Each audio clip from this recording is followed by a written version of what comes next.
Depuis 3 semaines, le quotidien de Louisa a beaucoup changé. Avec la pandémie de coronavirus, cette aide à domicile employée chez Adavi a dû bouleverser ses habitudes. Avant chaque visite, il faut prendre ses précautions. Donc là, comme convenu, avant d'entrer chez la personne concernée, je me munis de mon masque. Je me nettoie les mains au gel, évidemment.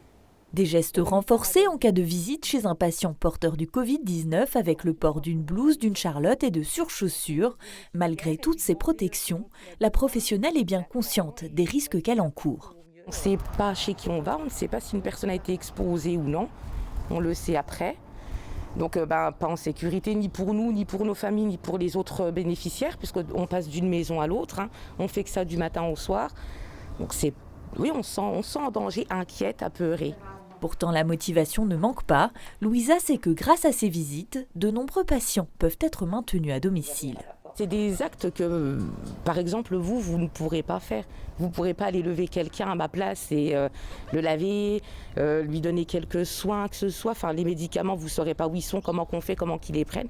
C'est une manière pour nous aussi de ne pas engorger davantage les hôpitaux, les EHPAD. On est là pour ça, on peut les garder à la maison. En plus, ils sont chez eux, ils sont un peu plus rassurés, un peu plus détendus, on dira.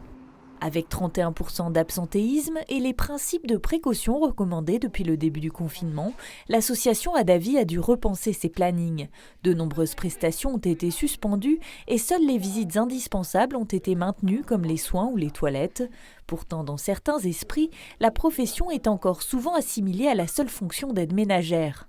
Un manque de reconnaissance que déplore le directeur du groupe. On s'en rend compte de manière tout à fait précise avec la question des équipements, par exemple, où il a fallu chasser les équipements, tout simplement parce que le maintien de domicile n'était pas dans les radars de l'ARS. C'est révélateur du fait qu'elles ne sont pas considérées comme elles devraient être considérées, alors que, en temps de crise, on se rend compte qu'elles sont essentielles. Si elles ne sont pas là, on a, pour ce qui concerne Adavi, on a plus de 1000 personnes qui seraient pas à domicile, donc qui seraient dans les hôpitaux ont autre chose à faire. Enfin, vous voyez, c'est important. Si pour l'heure, le matériel a été fourni en quantité suffisante, notamment grâce à l'appui du conseil départemental, les aides à domicile semblent avoir été les oubliés du système. Le directeur espère que cette crise permettra au moins de valoriser la profession.